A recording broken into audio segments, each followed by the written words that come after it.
Welcome to the IPCC session of today. It's a pleasure to have you here, and it's a pleasure for me to have this session. A few words to illustrate the origin of this session.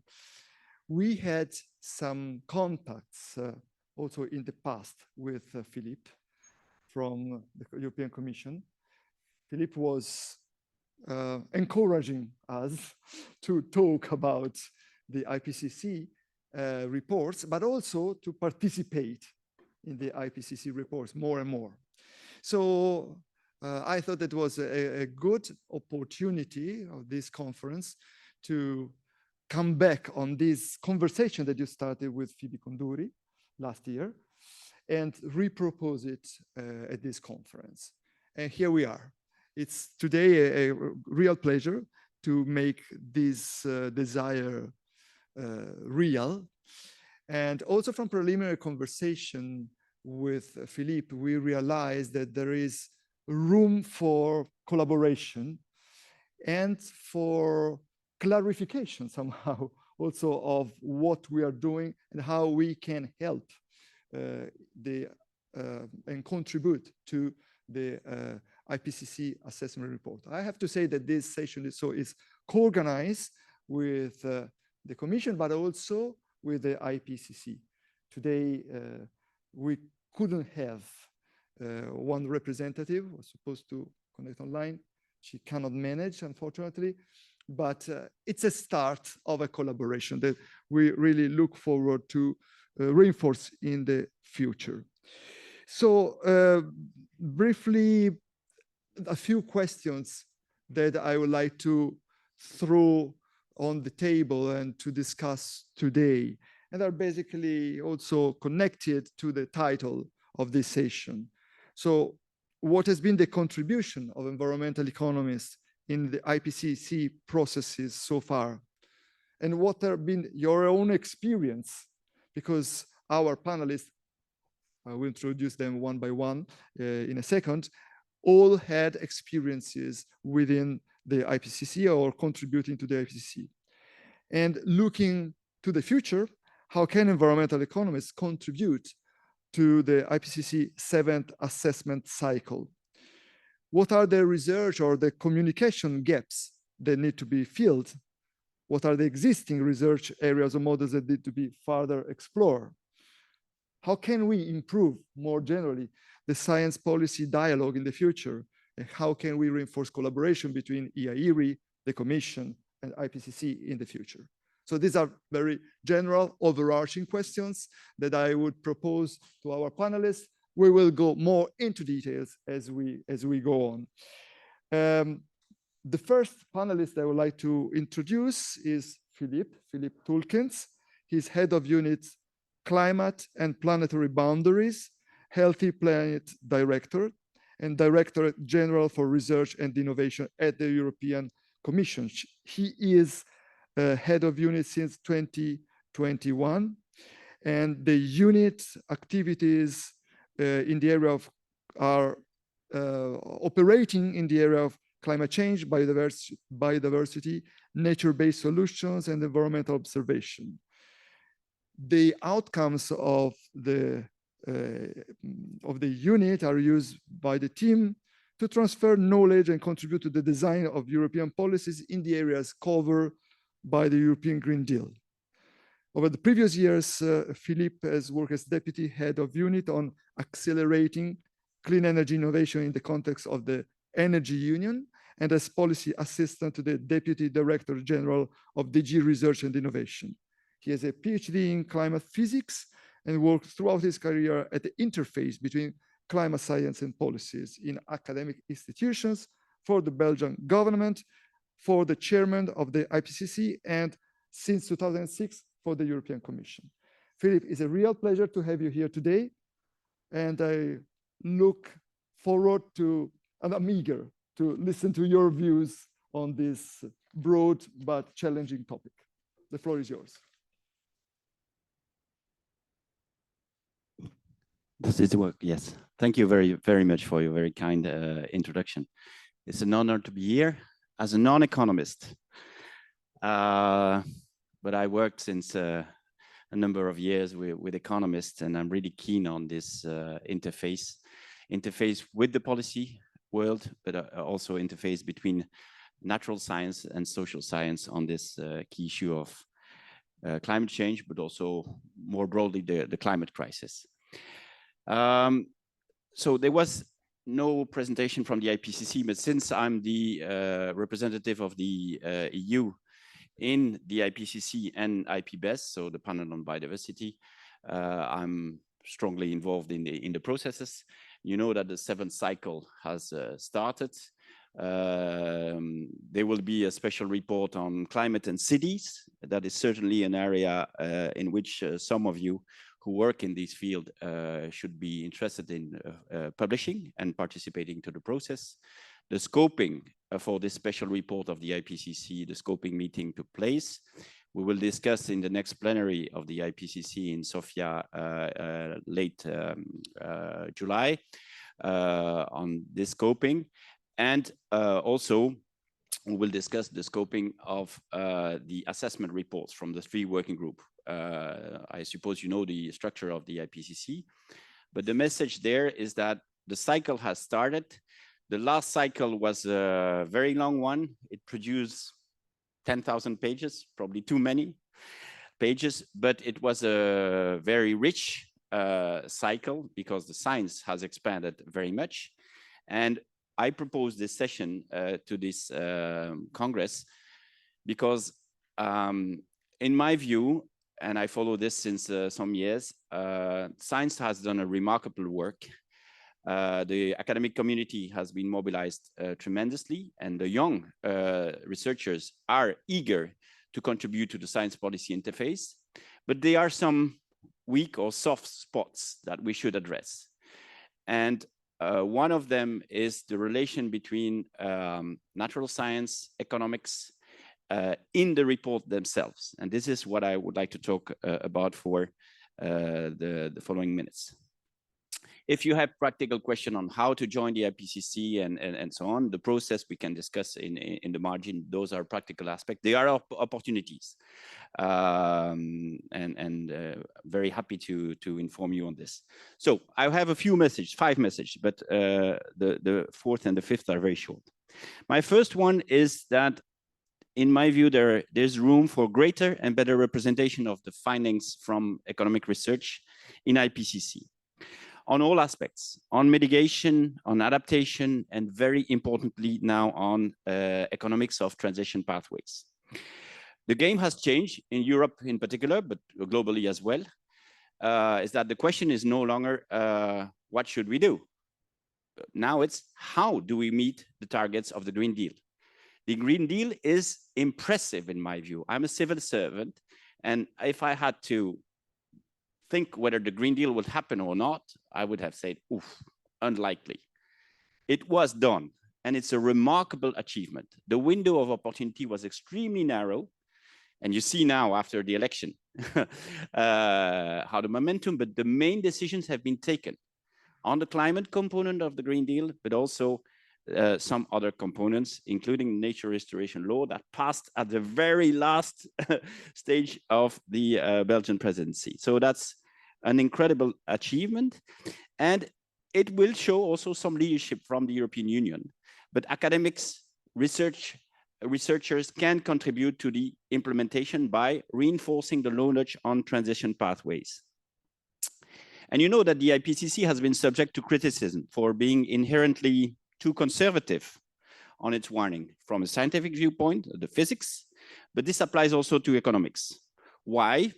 You know this probably better because you are economists, but I had the impression that the literature currently reflects mostly mainstream neoclassical economics, which may not capture well all relevant components of climate change and biodiversity loss on the economy. And this is where environmental economists and resource economics can play a big role in developing the literature. And the best way, therefore, to bring more progressive views is to first enhance the literature. So please publish in your field. And also to bring environmental economists preferably as authors, but also as reviewers in the IPCC process. This is more useful than just criticizing the outputs of the IPCC afterwards. That's useless. Come on board, bring good science, and influence the process through your activities within the IPCC. So that's first message. Second message is that we need more evidence, including the quantification on costs and benefits of the transition. It's one of the most sensitive part of Working Group 3 of the IPCC on mitigation, and it is subject to extensive scrutiny. These days, anything unmeasured is invisible to policymakers, and even when challenges are quantified, it may not suffice to trigger appropriate action. But we need this quantification. I'll take examples. We need more literature on economic impacts of climate-related damages. I had a conversation some months ago with Christian Gaulier, and he said, oh, that's a boring topic, Philippe.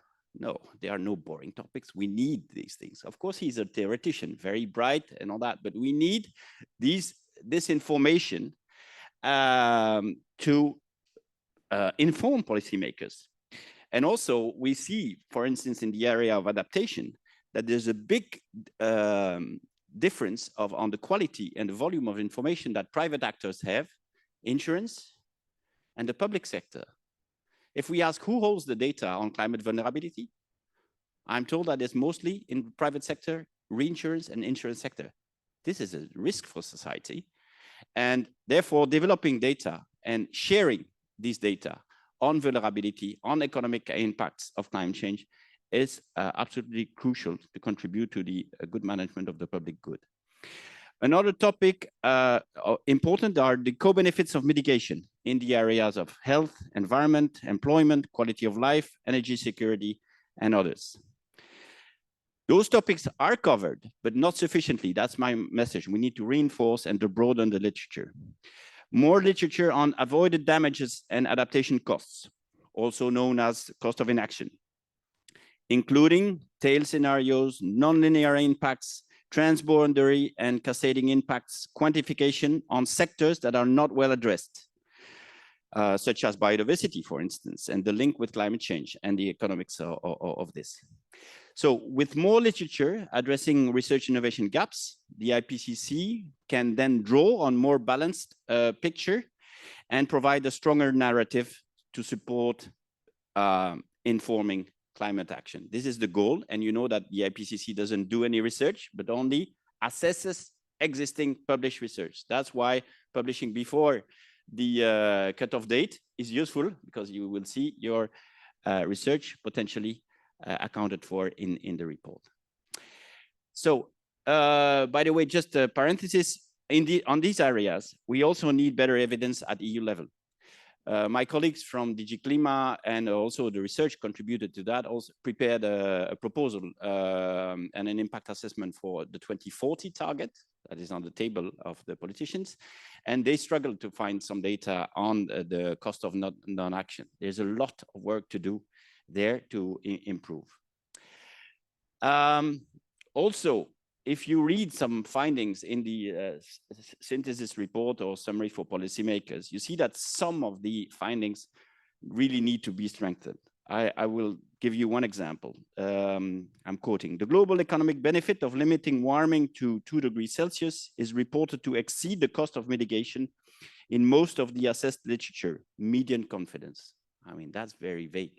And then you have to see whether all components like the avoided damage thanks to mitigation are accounted for, yes or no. We need more. We need more literature. We need more economists to defend the case. And on the podium, because this is a key item in the IPCC discussion, is that it's an interface between scientists and policymakers. And we see very much in the adoption sessions, so we adopt line by line the summary for policymakers. When the scientists are strong on the podium and defend their case, the states back off. This happens in the working group 1 with scientists, natural scientists, because typically the officials are not able to counter them. But if we talk about working group 3 and 2, it's more delicate. And we saw that when scientists don't take strong position, they need, of course, to reflect the underlying literature, but they need to be strong and know how to negotiate with public civil servants and diplomats. Because then we can stick to the science and make sure that all the relevant findings in the underlying report are taken up in the summary. So more work to do also on damage functions still. How can the relatively low estimates that we see of economic damages of climate change, even with higher warming levels, be reconciled with the large impacts that scientists expect on critical components of the biosphere? I discussed with physicists, with economists, and there seems to be a gap in the level of concerns. Maybe it's a question of perception, but this could be bridged through good research. So, could the EAERE help in this regard? I'm sure you can. You are observer to the IPCC. I have the pleasure to meet your representative in the IPCC meeting, and I will be very happy to cooperate with you. My fourth message is very short, is the EAERE, or I don't know how you pronounce it exactly, can of course propose experts to the to the IPCC process. Lead author, coordinating author, reviewer, and so on. There's a whole nomination process. I alluded to that in the beginning. This needs to be done through the respective member states representative. We can also nominate as European Union, but we go through the member states mostly. If you are interested, let us know and we can coordinate this. And the last message is maybe it's a bit naive here, what I will say, but as a non-economist, I think I can dare to formulate this, is that the voice of economists on this issue of climate change would be reinforced if the key associations are gathering to discuss and to find consensual messages on key issues. I'm talking about this association, European Association on Environmental and Resource Economics, but also the European Economic Association, and even association of ecological economists. The fact that it is perceived still as different chapels undermines the strength of the message. If work by the community could be done to find common messages that can be passed on to policymakers and passed on in the IPCC process, in my view, it would reinforce even the credibility, of course, also of economics in this field. This is what I wanted to say to introduce the topic. Thank you.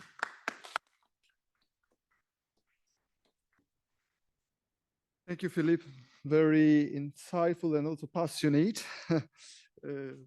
introduction. I really enjoy. And I would now proceed in alphabetical order, calling Jos Delbeke to give us his views. 2 words on Jos, although you all know him. Jos is the EIB Chair on Climate Policy and International Carbon Markets at the European University Institute. And he is also the chair of the Policy Outreach Committee of our association. He has been Director General of the European Commission DG for Climate Action since 2010 to 18, if I remember correctly. And he was the one, I generally say, is the father of ETS, just to make a long story short. So, Jos, the floor is yours. Thank you. Thank you, Simone. Thanks for the nice words, and congratulations that you, as the chair of this association, is doing great work and a great conference here in Leuven. You know, I come from Leuven. I made my PhD here, so I'm proud to stand here in front of you and to participate into this session. I think Philippe was giving a very good overview of what economists could contribute. But listening to Philippe, I was struck by one element where we had to fight very hard for in the Paris Agreement, and that is the 5-year cycle. You know, a 5-year cycle where reports and ambitions have to be undertaken by the parties to the Paris Agreement. There's NDCs, the nationally determined contributions, and then they have to be implemented. And then there is a scrutiny of what works. And then after 5 years, when the whole cycle is finished, new commitments have to be taken. Now, this is really important to have your contribution into all this, because this is learning by doing. What worked well? What worked less well? What did we overlook? Where are the gaps in the policies that parties have been making? And you can make selections. You can look at the rich, industrialized countries such as the European Union, but you also look in very different realities. If you go to emerging economies, or if you go to these giant economies such as China or India. So there is a variation of experiences to deliver the climate targets, but the lessons learned can be very different compared or considering the different circumstances of every country. An average country doesn't exist.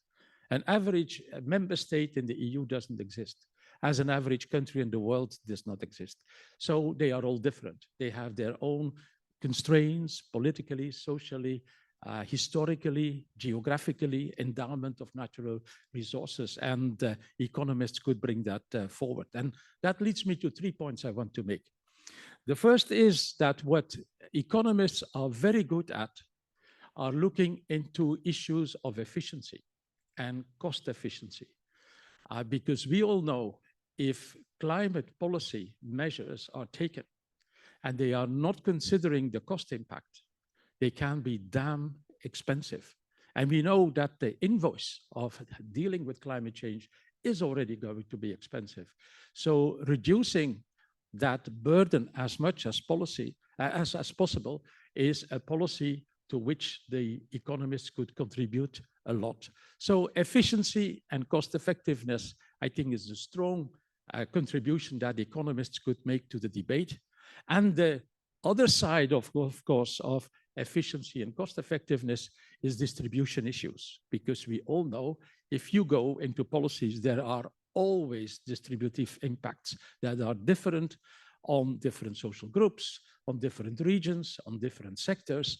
So dealing with distributive issues is damn important to make the policy happen. And that starts at the highest level, but translates to the down-to-earth level where policies have to be implemented. And I think, being humble about the European experience, what the economists did well in the European experience is to hammer on cost effectiveness and also on the distributive impacts. And that is while we had a common climate goal of climate neutrality by 2050, minus 55 by 2030. We had that common goal in the EU, but the implementation is differentiated according to the different worlds, the different realities of the member states. And so the Eastern countries that came relatively late as a member to the European Union were treated very differently compared to other countries that were well established, that had made a choice against or in favor of nuclear and all the rest of it. So again, every country is different. My first point is cost effectiveness and distributive issues.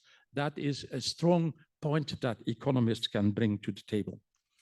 Related to that, my second point is that economists have always been very capable of making the case of economic incentives.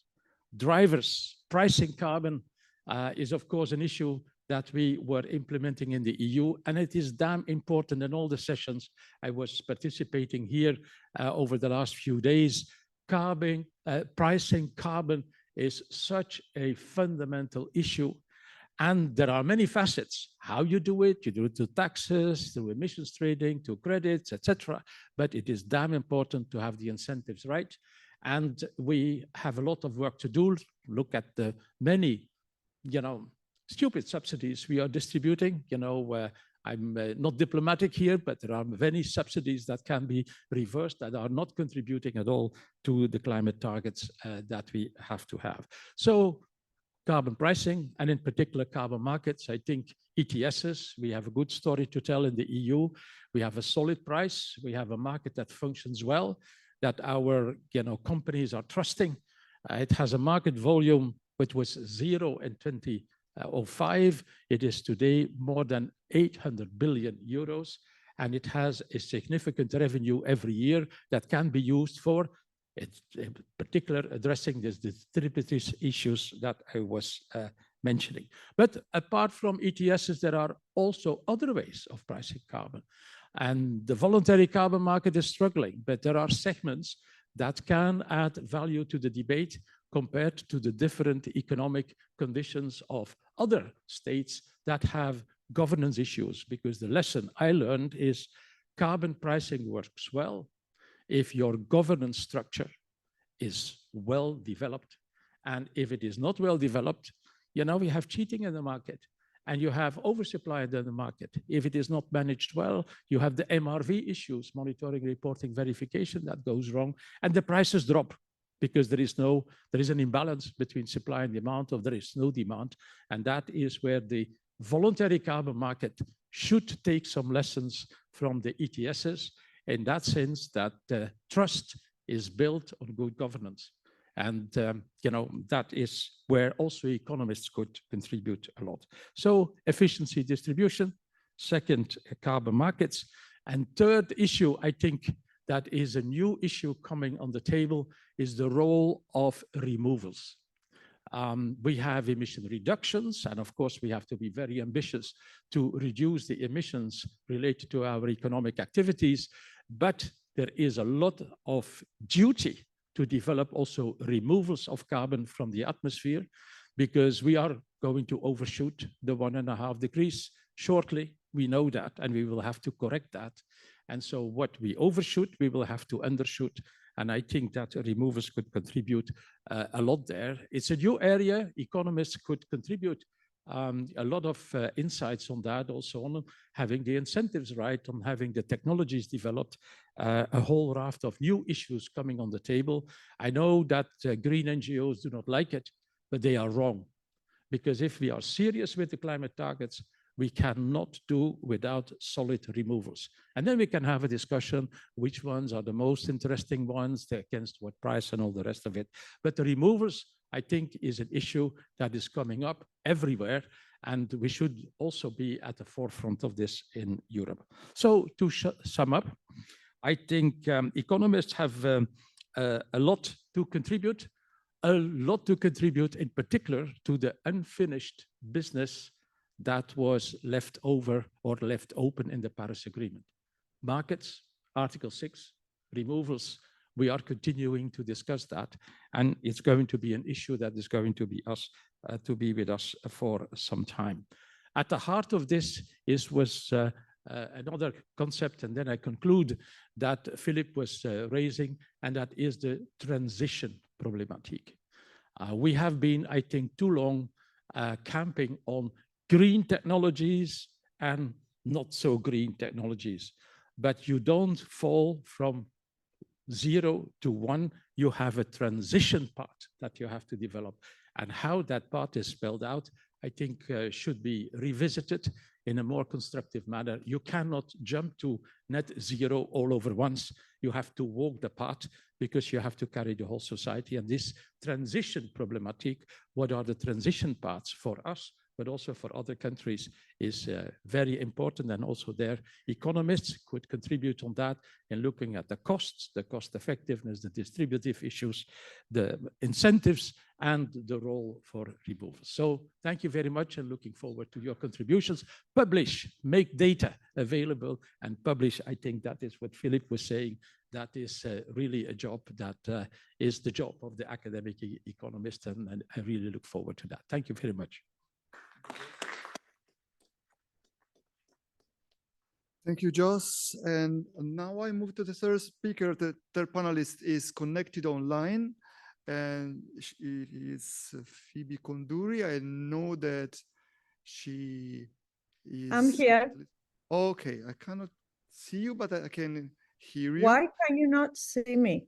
I can see you all, and I can see Jean as well, who is also connected. Anyway, you don't need to see me. You can hear me, right? Yeah, it sounds like, you know, coming from heaven, kind of. No, no, here you are. I'm Okay. on Earth. I'm on Earth. Nice to see you after so many days. No, I'm joking. I don't need to present Phoebe. I will just say that she's EAERE fellow. You know, this is the last and most important news among the many roles that you have. Phoebe, what's your view on this topic? Yes. Thank you very much, Simone, for organizing this. This indeed continues a conversation that we started under my presidency with the Commission, but also with the UN, which I think it's also important. Can you see my slides? Yes. Okay. So what I'm going to tell you derives from the work of this Alliance of Excellence for Research and Innovation of IPCC that I founded and lead. It brings together 200 researchers, and it also brings together the institutions I either lead, co-lead, or co-chair. And this is an effort to have critical mass of results, but also effort focus on issues that we think are important for the transition to sustainability. And of course, one central issue is climate change. We have a very close collaboration with UNFCCC. And we also have a very, we also lead the SDSN Global Climate Hub, which is under the auspices of the General Secretary of the UN, and tries to answer the question that is basically the focus of this panel. What can we economists offer to the efforts of IPCC to make IPCC as relevant as possible and its recommendations as implementable as possible in order to avoid forthcoming or already existing tipping points? So I'm gonna just put 2 slides on because usually Philippe tells me which policymaker can understand what you are saying. Phoebe, you are saying too much, possibly too integrated, complicated. So I'm gonna put only 2 slides on Philippe today.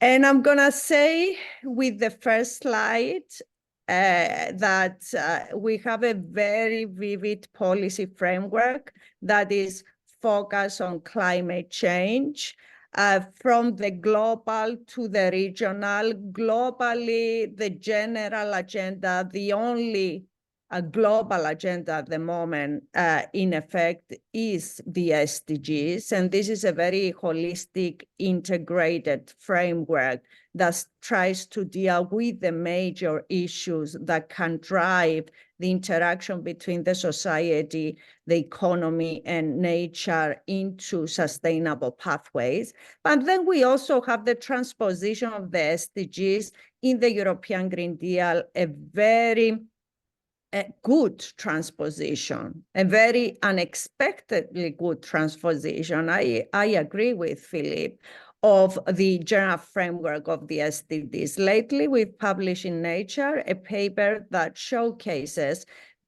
with AI deep neural networks algorithms that the European Green Deal and its policies are very closely related to the framework of the SDGs. And it is indeed a very good example of implementing the SDGs in a big region, in an important region of the world.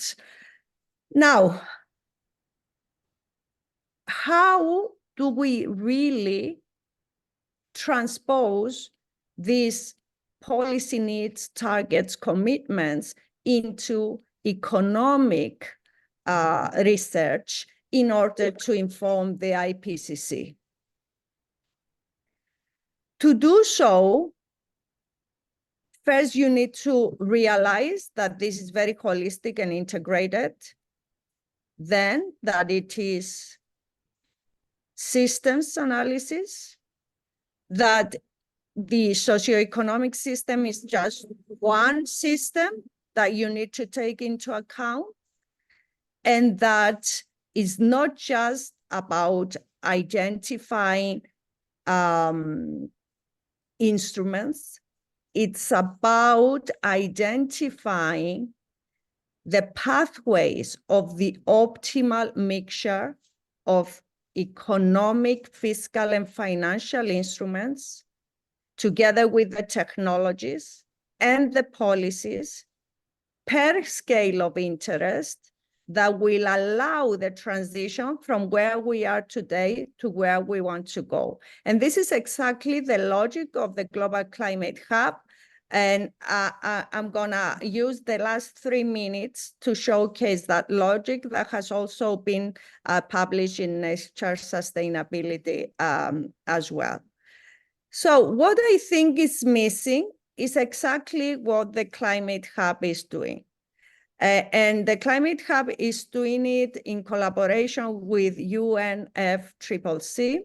And at the moment, we are working in 120 countries. So some people understand what we are doing, and they are co-designing with us this transition. So we think that it is important for the impact assessment models that are used widely in the IPCC report. And it's one of the important contributions of the economists, although EAMs are really an engineering creature that needs to be developed into a proper economic creature in order to give interesting advice. What is important for us is to have 3 layers of intervention. The first layer of intervention is to be able to integrate the downscaling of the climate scenarios into energy and transport system pathways to reach climate neutrality and resilience, land use and marine use systems, health systems, and then softly integrate these models into socioeconomic systems. And when you are dealing, for example, with the energy and transport system, you're not just dealing with the engineering aspects of this, or the science aspects of transforming energy. You are also dealing with the costs, the benefits, the nonlinearity, the tipping points, the efficiency, all those lovely, very nicely summarized by Josh. So we need to integrate into the analysis of the systems that define our impact on nature, but also define our impact on ourselves, the society, the economy, and of course, how nature impacts us. So this has to be done in a sophisticated, integrated way. And let me tell you that it's already being done. There are a lot of models that are good transpositions of the systems. And what we are doing is that we are enriching them with regards to their socioeconomic aspects and ability to answer socioeconomic questions, and then softly integrating all these systems into socioeconomic systems. And that, at the end of the day, gives you a scientific basis, which is, of course, intensive in terms of the data you need to use, in terms of the mathematical modeling you need to use, and in terms of the economics you need to know. So it's not something that will be done by somebody outside the economics sphere. You need an economist, and you need an economist that is very well trained and technically trained. Unfortunately, IPCC sometimes is captured by economists that do not have the mathematical rigor that is needed in order to do all this integration in such a holistic framework. And unfortunately, or fortunately, this is what is needed, because the European Green Deal is a very complicated, integrated framework. It integrates the climate law with the common agriculture policy, with nature restoration law lately, the EU taxonomy, the Fit for 55 is totally, fully integrated. So we need to have the structures, and we have them, to at least softly integrate all these systems and provide the optimal pathways from where we are to where we have promised and voted for laws and regulations that we are going to be by 2030 and by 2050. And the second part of all this effort is to explain to the other stakeholders what you have. What did you derive from your scientific analysis? And this is, again, not easy, because you need to create trust with all the stakeholders. And these are not just the policymakers. These are the politicians, the policymakers, the financial institutions, the business institutions, the civil society. And they are transformative, transitory approaches that allow the co-design. And this science has to become apparent at the IPCC, because you need to use these transformative living labs, these systems of change methodologies, in order to convince and give the capacity at the national level, the subnational, but also the regional level, to the stakeholders to engage with the transition. And this is an exercise of co-designing. So you offer the science, but then you need to offer the additional science in order to co-design at the different scales that you need, the final pathways. And I claim that this co-design is a function of the capacity in ground, and the capacity in ground is a function of the skills and knowledge that exist. And we presented a study with at the latest COP. We presented two studies. One, the European pathways for the energy and land use and socioeconomic systems, and also a study on the skills that exist on the ground in order to implement the pathways we develop. And 85% of the skills and occupations that are needed for the implementation of what we perceive as the pathways that need to be implemented are not in the labor market yet. So who is going to implement? It's already 2024. We need a massive investment in upskilling and reskilling and revising curricula in order to get the people that we need to actually implement. And of course, the third layer, the encompassing layer, we have a big AI infrastructure on climate data platforms and digital applications that saves all the data, all the models, all the results of the models, allows you replication of the results, creates and makes available decision support system, visual aids, digital twins for each and every country that we work on, so that everybody, all the stakeholders, with support from us, because we provide training and capacity building with regards to all these models and tools, to engage in this community, to go up there and use the data, the models, and get information. I will stop by saying that, again, I thank Simone for keeping me in the loop of this discussion, but also showcasing our latest report, the Sustainable Development Report, which basically measures for each and every country in the world the level of implementation of the SDGs. And why is this important? Not just because it showcases with colored red that we are stagnating in terms of our implementation of the SDGs that are relevant to our systems, the systems that support us, the food system, the climate system, the land use system, the marine use system. You see how many countries are totally red.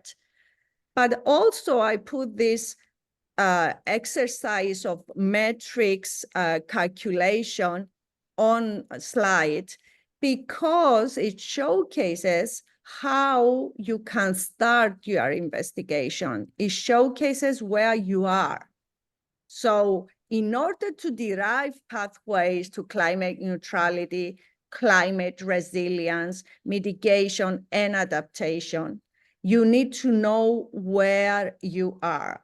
And these kind of measurements that are very holistic, integrated, and complicated, but are already very well developed, open access, anybody can go and get the data, the matrices, the KPIs, and all that are important in giving us a way to measure where we are and then build on this to where we want to go. And in closing, let me also say that the implementation is not cheap. The implementation of the pathways is not cheap. It's definitely benefiting the society because the benefits are gonna be huge.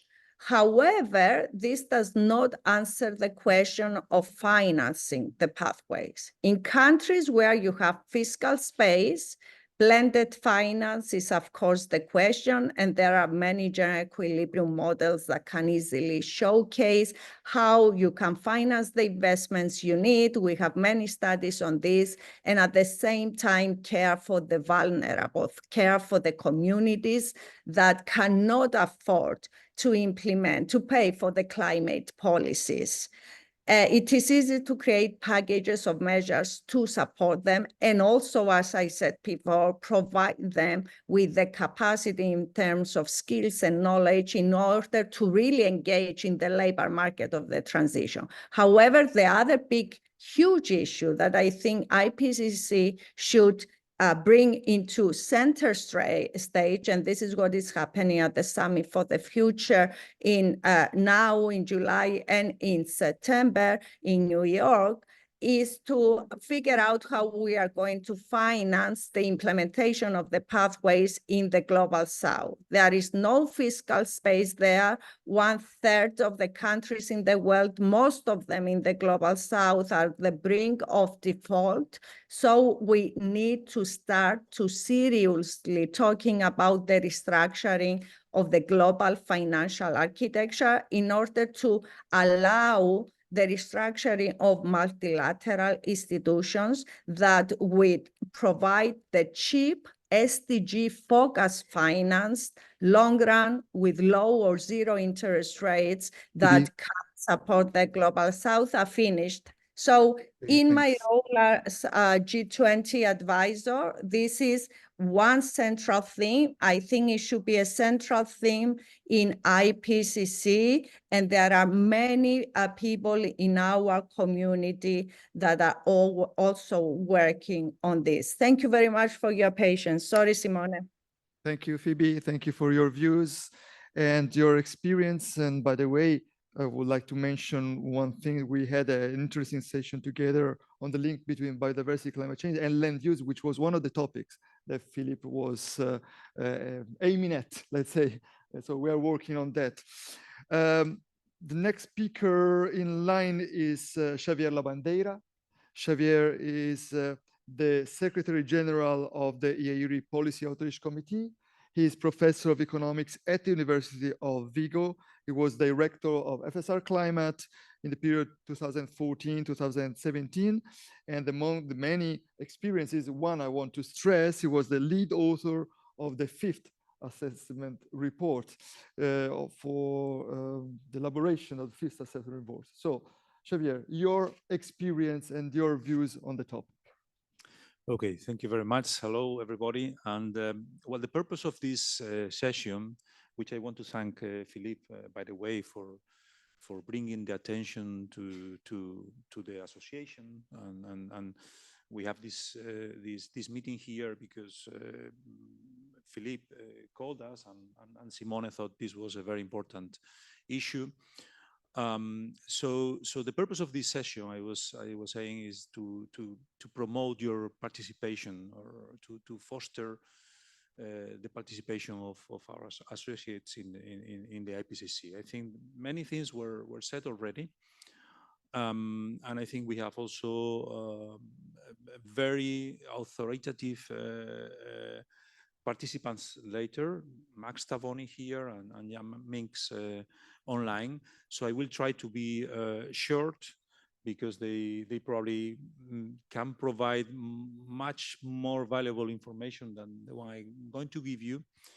But I will try to organize my talk on three issues: the role of EAERE, my experience in the IPCC, or the importance of the IPCC under my point of view, and how we can foster from the association a successful participation in the assessment report cycle that will open soon. So, well, the EAERE, as said before, is an observer of the IPCC, and the POC, the Policy Outreach Committee, is in charge of the relationship with the IPCC, I would say. For instance, Aldo and myself were participating as observers. Were participating as observers in the approval, in the final approval of the working group 1. By the way, it was a bit strange, but we were there.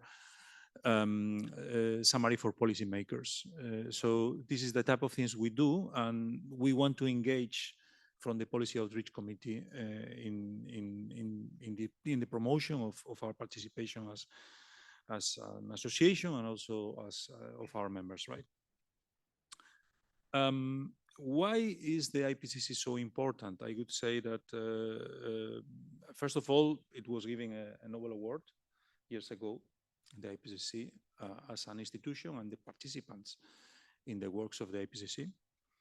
I remember reading years ago, and I think that you commented on this, Max, some words of Bill Nordhaus on the IPCC. He said that what he had done in one of his books was possible because of the IPCC. He was standing on the shoulders of giants, right? And he was referring to participants in the IPCC as this. So, it's a very important institution. And it is very important also for policy making. I would say that, for instance, the Paris Agreement, for instance, many policies we have in place are due to directly or indirectly to the works of the IPCC. So it is really important that we are there for this reason only, right? The summary of policy for policymakers, for instance, that Philippe mentioned, is a crucial document, and of course, it depends on the work of the lead authors and collaborators and review editors and CAs, contributing authors, and perhaps you or Max or Jan can talk later a bit more about that. Also, I think it's very important to be there because we need to provide our views in a group which has people coming from sciences, natural sciences, physics, political sciences. So our voice needs to be heard there. So these are the reasons why we really need to be there.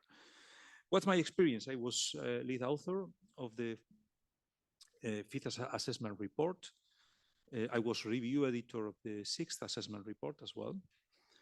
I was a member of the scoping meeting for the fifth assessment report, by the way, and I hope that we will have someone in the next scoping meeting, and I hope that this person is Perhaps we can have more than one, but I hope that Max will be there, because this is a very crucial position, because the scoping meeting will define the topics and the contents of the next assessment report. And we really need to have someone with economics background, with very clear ideas there to promote our topics. I was also an organizing of a big meeting in Vigo. You were there, Max, and I was working closely with Jan, who was head of the technical unit by then. One of the chairs was Otmar Enhofer of the working group 3 at the moment, and Jan was working with Otmar and making possible the assessment report. And I was also promoter in Spain of more participation of academics in the 6th assessment report. And perhaps this story is interesting to mention here, because I think it was a very successful experience. What happened in Spain was that the Spanish government was not funding the expenses of its authors in the IPCC cycle. And this was burdensome for authors, because when you are a lead author, you have to travel quite a lot. Apart from being a pure voluntary task, your opportunity cost is high, because you cannot publish as much as you would do without being in the IPCC. You cannot have contracts, perhaps you have less projects, etc. Right? So many of us are willing to do that, but of course, if you also have to pay your expenses because your government is not willing to do it, and they are obliged to do it, that's a problem. So I think that Spain had some problems with that for participation of academics. So I lobbied the government together with other people, and convinced the government that they would cover all costs if we promoted more participation in the 6th assessment report. So I collaborated with people from other areas of science, people working in natural sciences for the working group 2, physics people from the working group 1. And actually we convinced a lot of people, and that's I was not surprised, but I was very happy to see how all people, or most people we approached, very good academics, were willing to participate in this, despite the opportunity cost I was mentioning. So we got a lot of people willing to be nominated, very high level people from all areas. And actually Spain was one of the few developed countries which increased in the 7th assessment report the number of participants, because then, if you nominate good people, usually, the numbers of selected people by the IPCC also increase.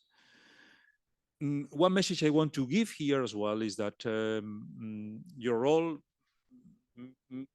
may be different to a lead author or review editor or a contributing author. You can also provide literature. As Philippe said before, we really need badly more research to be included in the assessment report, and that's one part of your role, a very important role. But also you can participate in these nominations, and don't be afraid if you are not selected, because there are many, and perhaps Max, you can then talk about this. There are many other variables apart from the academic capacity that influence the final selection. There might be very good people that are not selected, and this is not, as when we publish a paper or get accepted in a research project. I mean, it's a different process, so you don't have to be really upset if you are not selected.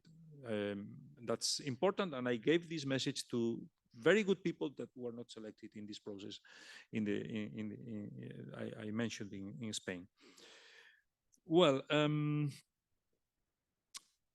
what is our role in the POC and in the area?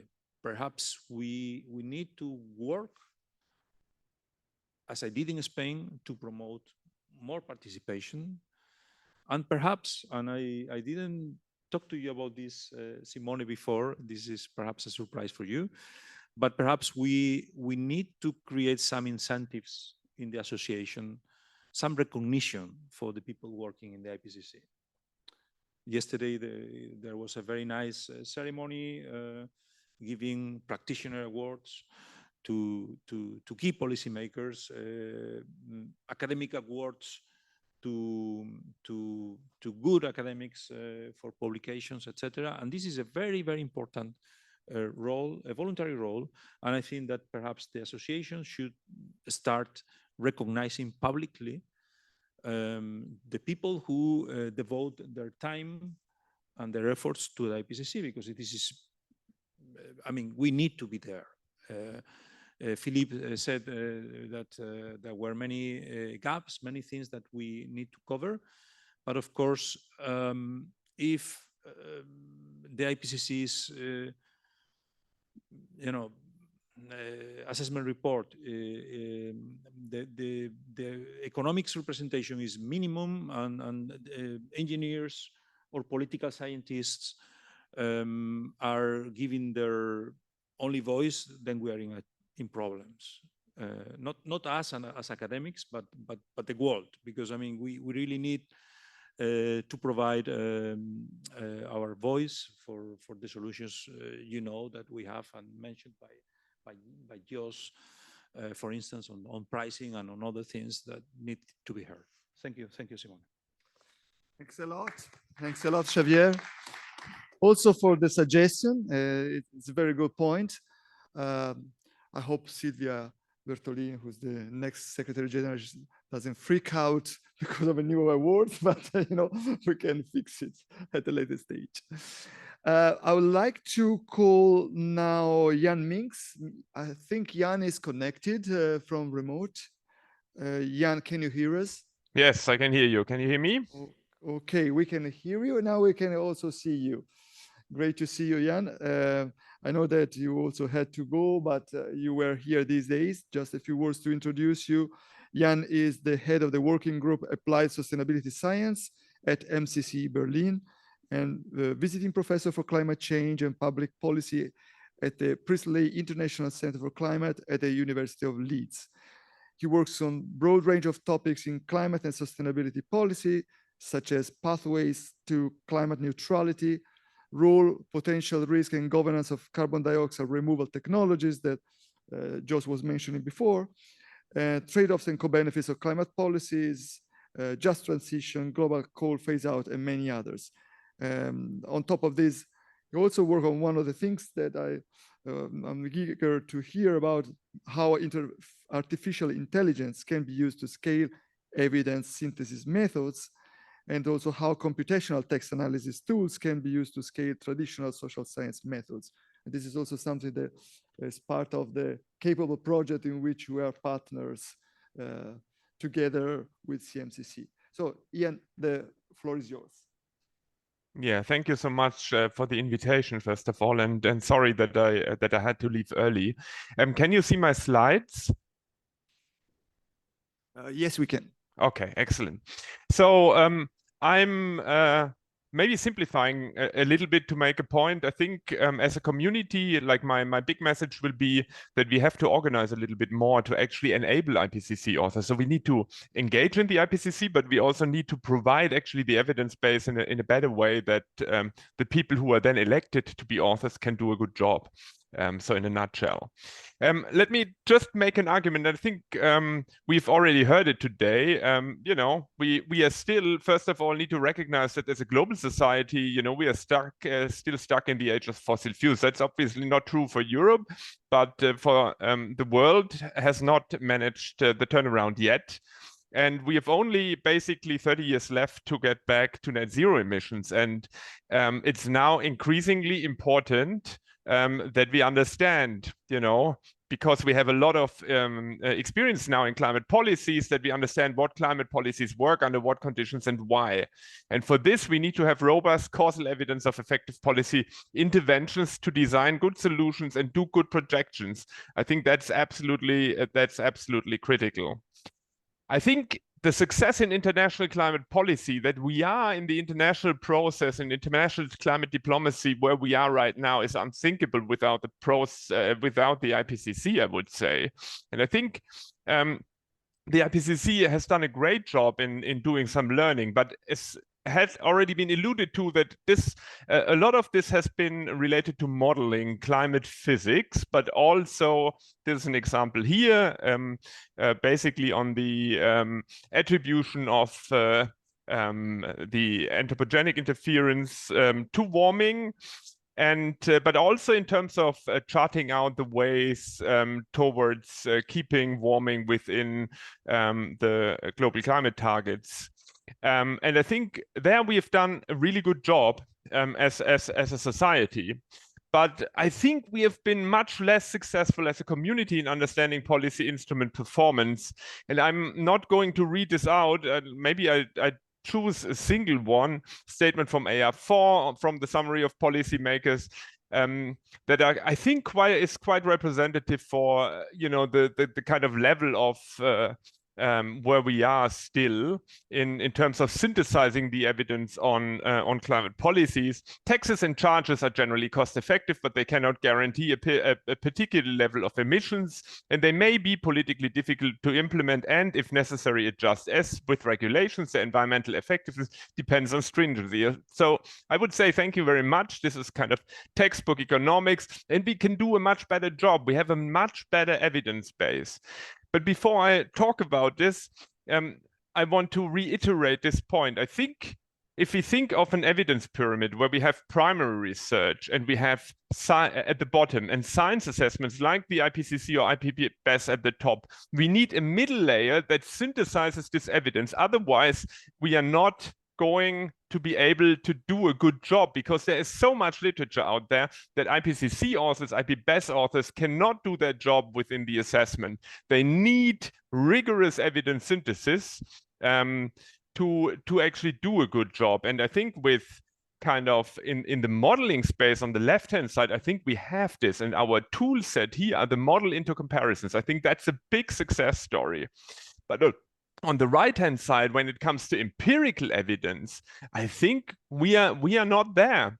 We are, as an economic community, are still largely doing, traditional literature reviews that essentially do not have a methodology, and I think that's not good enough.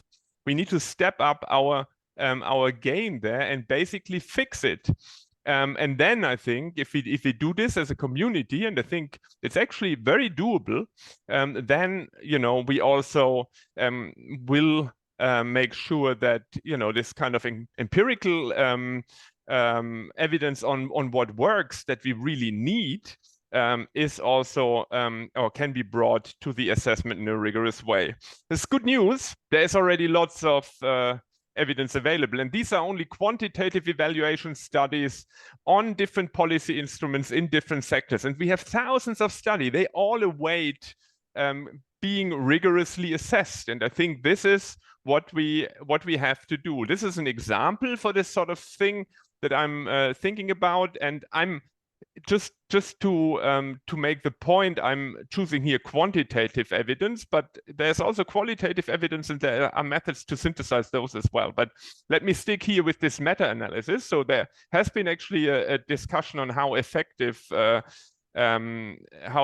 carbon pricing schemes are, and there was no review available until now. We've just published this in Nature Communications, and what you can see, apart from evidence that has been prominently published in recent years, which claims that it might not be so effective, that it's actually very effective. If you harmonize the available evidence, we have basically we found about 100 studies that are sufficiently comparable that they can be harmonized, then you can see this pretty much across most of the across the carbon pricing schemes that they can be that they are effective. The mean effectiveness, even though that might not mean too much, is about 10% reduction that we are seeing. Important is also on the right-hand side of this picture that we also assess actually the quality of the studies. We need to call out bad evidence. We have a lot of bad quality studies out there, and we need to take this into consideration. And also, we need to make sure that we consider, and I think the economic community has been quite good in this, also to consider that the statistical power. So there's lots of p-hacking still going on, and so we need to account for all these things to actually establish traceable accounts for the IPCC and other science assessments. So I would say let's provide systematic review of policy instrument performance across all relevant impact dimensions. I've shown you a study on the effectiveness of ex post evidence on carbon pricing, but we've already heard there are many more relevant dimensions. We need to talk about efficiency. That's like absolutely critical. Effectiveness is one thing, but I think the biggest problem is that we are sometimes paying far too much. I mean, I'm coming from Germany, right? We are paying a lot of money to basically abate a ton of carbon, and I think we can't afford it if we want to go to net zero. But we also need to talk about labor market effects, innovation effects, and distributional implications. Very critically important. I think that's something that we need to do, and all those need specific reviews.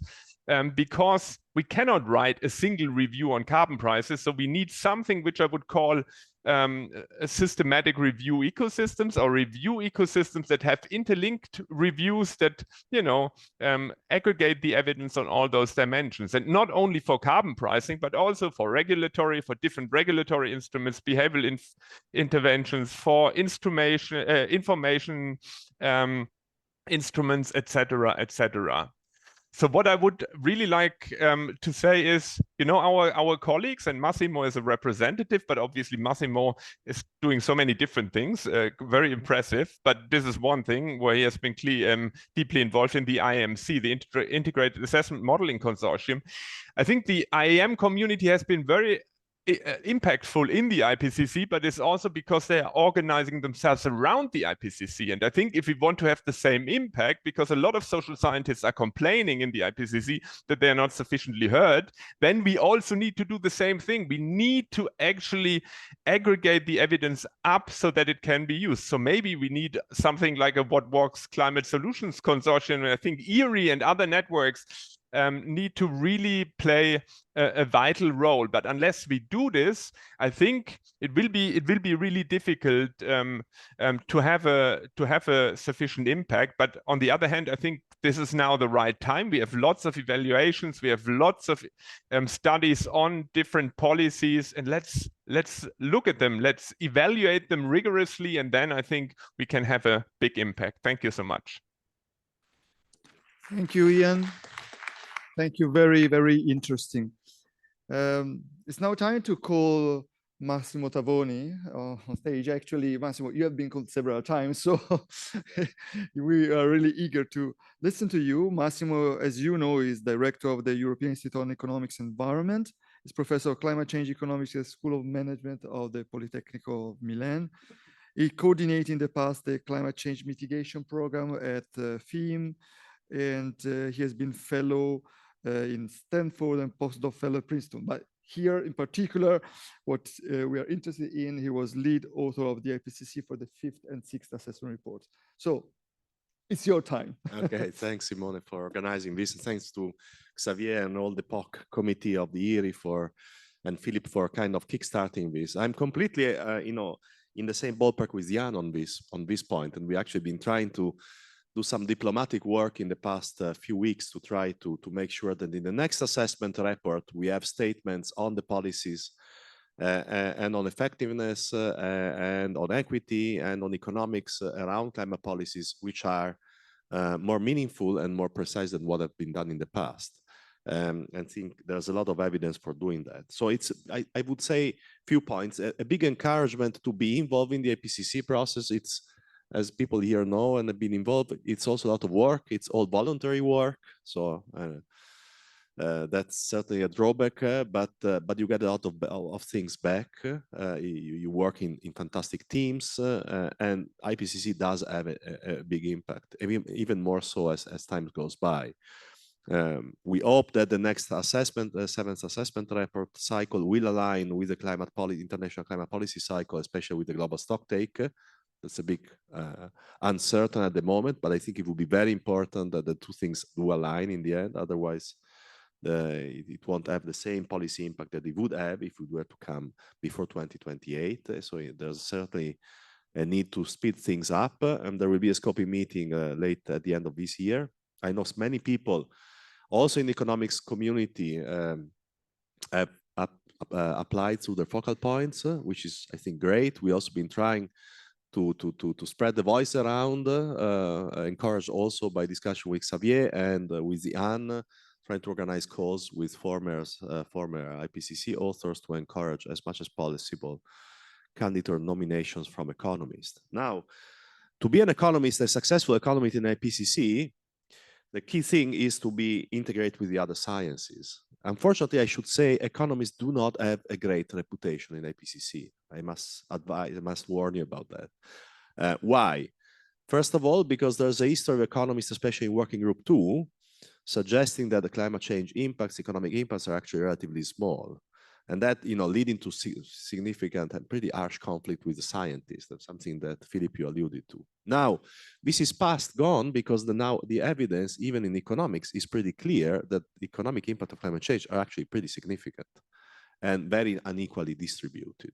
Two good reasons to just get these things in the past and just start from the assumption that the benefits of acting on climate change from an economic point of view are higher than the cost. The sentence you were alluding to before in EAERE 6 that we said with medium confidence that the economic benefits are higher than the cost, is the first attempt. You might say it's modest. I can tell you it was a lot of fighting to get that sentence in the report. And why was it so difficult? Despite the fact that already by then, at the time of the 6th assessment report, the evidence was already pretty substantial. Now it's even more because few years have gone by. We have many more studies published. It was not so easy also, I must say, because some economists were a bit reluctant to come along and actually accept what was already being obvious from the review of the literature, and that is that indeed climate impacts are significant, come with significant economic cost. But now, even with more evidence, this is pretty clear. So I think we can go a step further. And if we were to rewrite the sentence, we would certainly use stronger words and a higher confidence statement level. We are ready to do that. And I think especially young people and young economists, applied economists who want to engage with climate scientists and environmental scientists, that's very important, who want to work in a silo, are very encouraged to apply as lead authors of the 7th assessment report, and the call for lead authors will come out after the scoping meeting is taking place in December, so early next year in 2025, with the start date of the process by summer 2025, and ideally an end date before 2028. Let's see whether that's going to happen or not. But echoing what Jan says, besides applying and becoming a lead author through your focal point, and that requires a good CV, but not just that. It's also a lot of balancing of competencies, disciplines, geographies. So there are many other factors. There are many other ways, like EAERE and the EAERE fellows and the EAERE community can contribute to IPCC. First is primary research. There's a lot of things that we still need to understand better. There are many things that now we understand much more than we did. Benefit and cost is pretty clear, but there are many other things, especially on the policy instruments, on the mitigation side, on the adaptation side, that are still, from an economic point of view, open research questions. So the primary research needs to go on. And this community creates a lot of primary research. So I think this certainly can be picked up even more in IPCC. Now, the secondary research, which is the systematic review, is actually lacking. And I think this is a big pity. Why? are we not writing more systematic review studies and meta-analysis? Well, first of all, it's a pain, as everyone has done a meta-analysis in their life, you know very well. Takes time, but they are now, and Jan has been a champion in this and has championed the machine learning techniques for kind of making this systematic assessment easier to do than before, and has come up with a series of systematic reviews from his team. One, the carbon pricing one, for example, which was missing in EAERE6. In EAERE6, we had a huge discussion about, there were a few papers of relatively low quality suggesting carbon pricing was not working at all. And actually, if you read the policy chapter, there's a lot of reference to those papers. Now, with the systematic review, this is much more robust evidence. We are not asking the lead authors of the IPCC to do themselves a kind of back of the envelope review assessment, but what we would like to have as input to the IPCC assessment is much more structured reviews. So you can reach out, I think, to Jan if you're interested in systematic reviews and using his machine learning toolbox. You can do it your own. We can organize as a community, maybe a call for paper or a call for systematic assessment and meta-analysis on topics that are not covered yet. And there are many. I think Jan had a big constellation of topics which were not covered yet by systematic reviews. I think it would maybe a good idea to have a call for action on this. And by the way, and we could do it jointly, even with large teams. And by the way, meta reviews, systematic reviews get a lot of citations. So it's also very good for even young scholars. If you want your research to be cited a lot, write a meta study or systematic reviews. It's going to help your career and it's going to help the IPCC too. So I think this is really where we are going. The other thing is, Jan mentioned the influence of the ex-ante assessments, so the modeling studies in the IPCC. If you think about the net zero idea, if you think about the targets, if you think about the Paris Agreement, a lot of that stuff comes indeed from integrated assessment model and ex-ante modeling assessment. Now we are moving towards a more implementation phase of climate policies. We are at the moment where things are really happening. And we see it in Europe, we see it in other places. So we are at the point where the ex-post assessment, because now we have stuff finally in practice that we can actually evaluate, the ex-post becomes even more important than, or complementary, I would say, to the ex-ante one. And what we've been trying to argue, also with Jan, is that what we would like to do is actually a combination of the ex-post and the ex-ante assessments.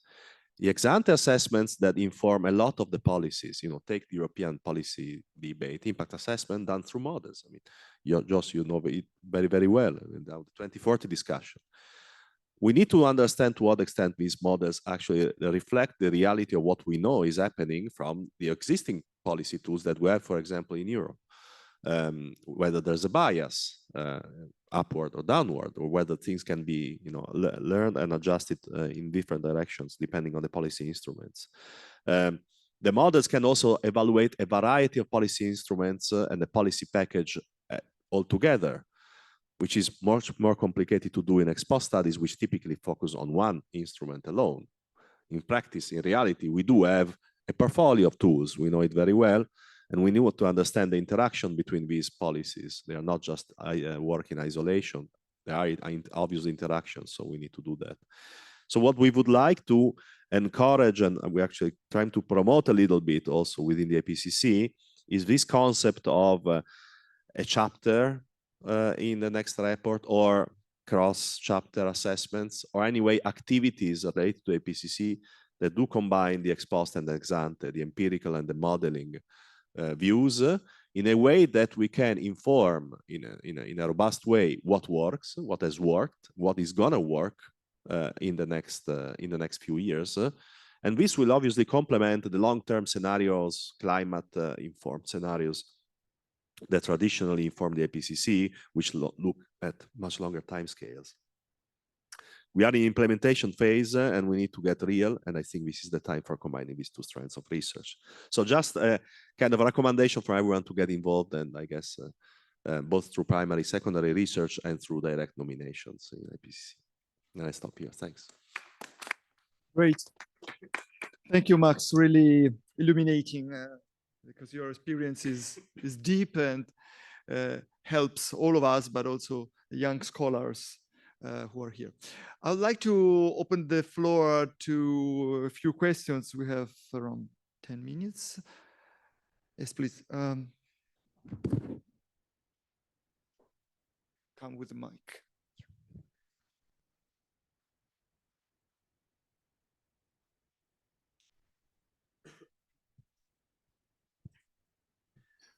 Hi, I'm Snorre Kvørndok from Oslo.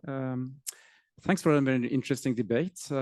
I've been part of the IPCC process since the third assessment report, and I'm also one of the nominees for a scoping meeting. So I'm not sure if I'm going, but if we are several economists going, we should actually coordinate in advance and talk about what we should focus on in the scoping meeting.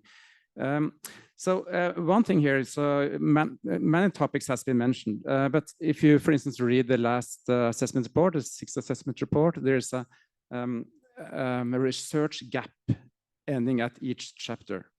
So one thing important when we write a new assessment report is actually to focus on research gaps. What's new? What should you focus on?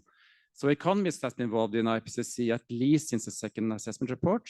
And many of the chapters that has been written by economists can be read more or less as textbooks. So we shouldn't repeat that kind of textbook stuff. We should actually apply that. So we need some repetition in the IPCC report, but we should focus on research gaps. And I noticed 3 research gaps that we mentioned here. And I think the most important one, which is also mentioned as a research gap in chapter 1 in the sixth assessment report, is the interactions between nature and climate. That's a real hot topic, because many of the mitigation policies has negative effects on climate because it takes land area use. So interaction between nature and climate, which we work on. We have several sessions here on, for instance, biodiversity at this conference. So that's something we should focus on. Another research gap we should focus on, and was mentioned by Delbeke, is removals. We don't know so much about the economics of removals. So that's also a topic we should focus on. And a third topic, which was mentioned by Jan and also by Massimo, which we should focus on is policy instruments, what works and what doesn't work, and what are the impacts on policy instrument, on labor markets, distribution, and so on. This is something we should focus on, in my opinion, at least. So I think these 3 topics is something we should have in the 7th assessment report. Thanks. Thank you so much. Very useful. I think very much in line with what we think. 1, 2, 3. I think I can take only these 3 questions, but go ahead. Hi, my name is John Gomez from EAERE Milan. Thank you first for the talk, and I just want to know about your opinion. So some months ago, there was such a letter that was shared in the community of some African agents worried about that the IPCC were not considering like their position in some way. I will not enter to the details of this letter, but I just want to know your opinion if the IPCC has failed to consider the requirements or the needs of the global south in general, and if it is the case, how environmental economists could help in this process. Thank you. Thank you. Global South. Can I point to Jos? Oh, yes, I don't have it. Well, yes, I think on the global south, one thought I would like to make is that the Paris Agreement is now asking on all countries, whoever they come from, whatever their history is, to make their NDCs. I think the debate in the past has been too much focused simply on transfers. Transfers are important, I'm not saying that, but on mitigation, all countries can contribute. That's the basic agreement in the Paris Agreement. And I think we have to share much more experiences. And the point that I think Massimo was building up, and also Jan, was that we have to prove what works and what does not work. So the ex post analysis, I think, is becoming more important than the ex ante analysis. In the past, of course, we had to start our policies. You had no other choice than to rely on ex ante analysis. But the share of the ex post analysis, I think, is very important for, in particular, the Global South, When I look at the NDCs that they are submitting, they are sometimes relatively superficial, or they are written by consultants who have, only a remote, kind of knowledge of what is really happening in climate policy. So that's would be my comment, that we can move a stage beyond the issue that is the most popular one, which is transfers. Philippe, you want to add something? Yeah, on the Global South, this is a very sensitive topic. Two things. Of course, if scientists cooperate at the global level, it's better, because thanks to this cooperation, when it is brought, the messages are being brought to the IPCC, it helps a lot in bringing consensus. So I would strongly encourage you, if you have in your field contacts at the global level, to do that. But we should not be naive. In the IPCC, some very vulnerable and poor countries are being hostage of other countries that are part of the Global South and that don't defend their interests. In the IPCC, even in the IPCC, so not only in the UNFCCC, the governments that are representing their country are often taking positions that are coming from instructions from the political sphere. And that's the difficulty of the exercise, to combine what science says with the instructions on what the governments can accept in the summary for policymakers. And that's why it's a very long and difficult and tiring negotiation. Fascinating in my view, but difficult. I can take an example. We work a lot with Indian scientists on integrated assessment modeling, and the EU has been funding a lot of projects on this. Actually, Jim Skee, chair of the IPCC, says that the EU is dominant in this area. 75% on integrated assessment modeling come from EU-funded projects in the IPCC report. And he said, this should be broadened. We need more models from other parts of the world.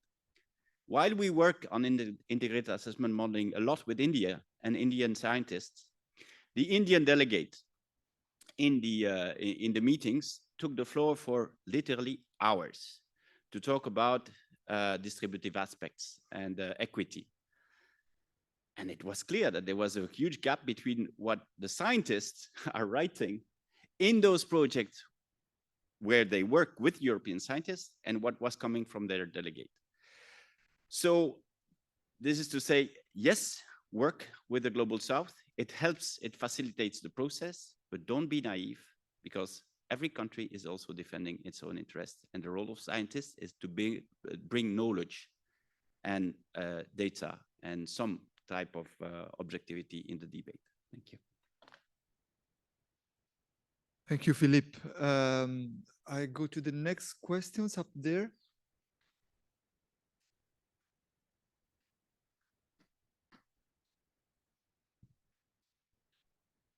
Thank you very much. I'm Jan Steckel, also from MCC Berlin, a colleague of Jan. So I basically have two questions. One is, like, do you have an idea how do we ensure that this kind of direction, I mean, you framed it very much of, okay, how can we be more prominent in the IPCC? How can we improve the science policy interface? But I would say it also goes in the other direction. How can we make sure that we ask the right question? And how do we basically do the research that in the end is relevant for policymakers? Like how, like Massimo said that, like correctly, like we're not necessarily kind of popular in the IPCC, and part of the question might also be that if we basically come there with our kind of first best welfaristic perspective, this might not be basically answering the questions that policymakers have. How do we actually deal with climate change? How do we actually have climate policies given our political constraints? And this leads me to my second question. Like, how much more emphasis shall we then give also to political economy questions? Because I think it's a thin line, particularly when you look then in the IPCC kind of negotiations, like how can we basically contribute from a research perspective to aspects that policymakers might actually think is in their original domain. So I would appreciate some of your thoughts about that. Thanks. Thank you. Max, you want to answer? I think, Jan, I think you're absolutely right. I mean, how can we do this? First of all, I think the encouragement to also get involved in IPCC, and it can also be a little bit of a painful process for an academic and a kind of more maybe academically inclined people like EAERE community. But the benefit would also be that by doing so, you actually get to see what actually the real problems are in many places. What are the requests from the policy? And I would say, if I attending just randomly sessions these days, there are many academic papers being written and presented at EAERE, but there are also many applied economic papers, which is what actually you need in IPCC, that actually do address a lot of the questions which are actually important. So I think this is coming out quite naturally, even more so. And I mean, I think also the policy committee at EAERE was established, I don't know how many years ago, but 7 years ago, it was exactly established out of the recognition there was a gap between the environmental economics community and what actually the policymaker want to see. On your political economy question, I think that's really crucial part right now. I mean, that's where the barriers are, right? It's not so much on aggregate benefit and cost of acting upon climate. I would say that is a concept of the past. We passed that point. The question is, what are the tensions, who is winning and losing, what are the adjustments in societies, and this depends a lot on the countries and on contextual factors, enabling conditions and so forth. So I think political economy work is very much welcome. You're doing a lot of great work, by the way, exactly in this field. And what we need, though, is to have something which is robust from also a statistical point of view, so that we can do, and we can say something which is really causal about the implication of policy instruments on what works and what doesn't work. So far, unfortunately, in IPCC, that's not always the case. And I think the big added value of a community like this one is typically quite inclined towards using relatively robust methods for identification. I mean, that's the typical training of an applied economist. There are now many political scientists who do have actually similar training. Who have, work with essentially very similar statistical methods as applied economists do. There's also computational social scientists now in political economy, sociology, using computational modeling also for doing their assessments. So I think this is not exactly just EAERE, that would be other communities too, but I think that's exactly where we need more authors also in IPCC from those communities. Thank you, Max. I have another question here. Mike is coming. Sorry for making you run up and down. Thank you. Mike Holland from the UK. Very much support the call for more ex post analysis, but I wonder whether it's sufficient just to make that call. Much of my work's been on air pollution over a few decades now. And there's been very little ex post analysis done there. There's an enormous amount of ex ante analysis. And the ex post stuff should be easy. We're talking about money that's been spent. We're talking about impacts that should be measurable, but there seems a real lack of interest in doing it. We found it really informative. We've found benefits tend to be underestimated. We've found that costs are frequently overestimated because the people we go to ask for about costs in the first place, the responses we get are from the industries that consider themselves likely to be most impacted. So you're getting a distortion there. So is it enough to say we need more ex post work, or should we be providing guidelines, for example, for reporting progress with measures on climate, air pollution, whatever, to stimulate the delivery of data on costs and effectiveness of the measures? Thank you. Who want to take the question? Jos? Perhaps one quick reflection on that. I think it's a very important point you are making. We have to invest much more on that. But the complicating factor was raised by Max, I think, that in reality, you have a combination of policy instruments that are at best driving towards the objective. And policy instruments are very different. They're very difficult to single out what, for example, the exact impact of a carbon price is on the emission reduction, because in reality, in the exposed history of that you are taking forward, you have also renewable policy and energy efficiency policy and accidents that are happening, political accidents that are completely alien to your policy. Think the Ukraine crisis, that is helping the transition that we are going through. So ex post analysis is very difficult because of the reality that is a combination of instruments and external impacts. But despite that, we should do it because that's the only story that is convincing others to engage in the policy. Simone, can I say Max? Yeah, just connected to this point, I think this is absolutely true. But we do have now statistical methods to try to tease those out. Paper published 2 days ago, impacts on ETS on air pollution in Europe, co-benefits of ETS on air pollution through synthetic control. Now, synthetic control, you can argue whether it's a perfect measure, but I mean, that's a goal. One thing, for getting more stuff done, we need the funding. I'm turning to Philippe here because I must say there's very few, if I may say this, European projects on ex post assessments. In my view, there's more support for other activities on the research side, and I think the ex post one is very, very important. So maybe it's a call for. So he gives me the floor. Well, you asked for that, but he give you the floor. So Philippe. This is music to my ears. You know, my PhD is in paleoclimate modeling on ex post verification of a model. And as head of unit in charge of research programming in this area, we did introduce calls on ex post. But I was told, I'd be very frank with you, by economists that ex post verification, validation in economics is more difficult than in natural science for objective reasons, but also politically, it's more sensitive. Jos, you know Tom van Ierland very well, and I've been asking him since I'm in the Commission, do we know how much the European Climate Change Programme has been cost to the European economy?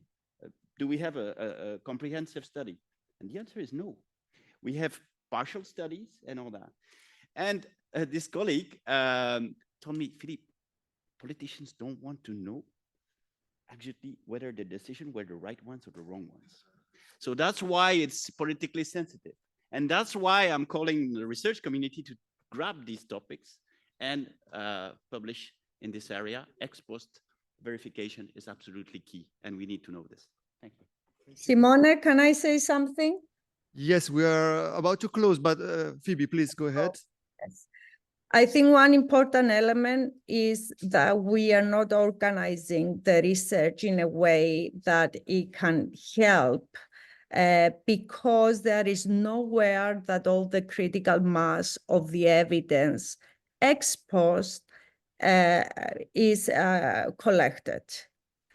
We have tried to create an AI infrastructure that not just gathers all relevant evidence, and this is, of course, what Jan is also trying to do, but also allow you in an almost automatic way to nourish, to identify the new studies and incorporate them into the meta-analysis in order to constantly update this information in a way that is easy for a policymaker or for a researcher to understand and integrate in their studies assessment. And it is one crucial element in all this discussion is all this valuation literature, How do we monetize all these effects? Our community is the leading community on this. This is a very exciting field. I totally disagree with Christian. It's a very exciting field because it embraces all the interesting technicalities that we're working on in economics, but at the same time, both on the preferences sides, habit sides, experiments, and all that. But it is also a field that can be directly endorsed by the policymakers because it talks money and policymakers can understand money. So I think it is important that all of us collaborate when attempts, huge attempts to gather and use and meta-analyze the data that is relevant for policy making are done and financed. And as I say, this is one AI infrastructure that I can share with you and we can all talk about. And this is the reason I'm now in China talking with the government in Beijing who want to embark on this AI infrastructure. So it was a great conference, Simone, well done. And I was happy to be there at least for the first days. Thank you. Thank you, Phoebe, for your words. And I would like to conclude with very short take-home messages from this very rich discussion. I think there are needs that clearly emerge. There was a need we started with, a sort of call to arms, although it's not a nice expression at this period, but there is a need for economists to be on board. And this is what the session was about. And this is the message we wanted to convey. But also other needs emerged from the discussion, in my view, a need to understand what works and what doesn't work. What are the policy instruments that are working and how they interact among them. A need to synthesize these results. When we understand that we need to be able to synthesize this large amount of results that are already available, much more than in the past. But if we want to convey the message, we need to, with an instrument to synthesize the result. We talk about systematic reviews and meta-analysis as key instrument. There is a need to be heard. I quote here Xavier, who say, we need our voice to be heard. And our reputation is low, so this is in IPCC, I mean. So it's this need to be heard probably derives also from the fact that we gave a wrong impression because, okay, we have different views and this is what enriches us, but there are consensus points. I think Max mentioned that very clearly.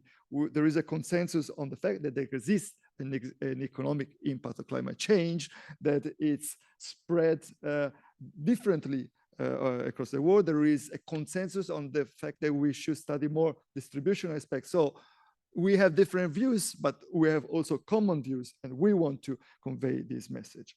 And finally, this was not said, but I think I would like to add it. We need our voice to be heard, but we also need to be able to listen.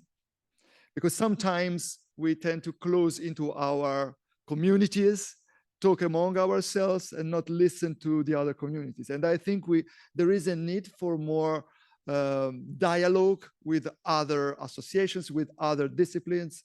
And I think there is an interest also. For instance, it was mentioned ecological and environmental economists. The dialogue is not easy. I won't hide it, but there is an interest in both directions. And I think this is very important. We cannot avoid it if we want to be more impactful on IPCC. And on this note, I close and I thank you all for a great panel and a great participation. Thank you.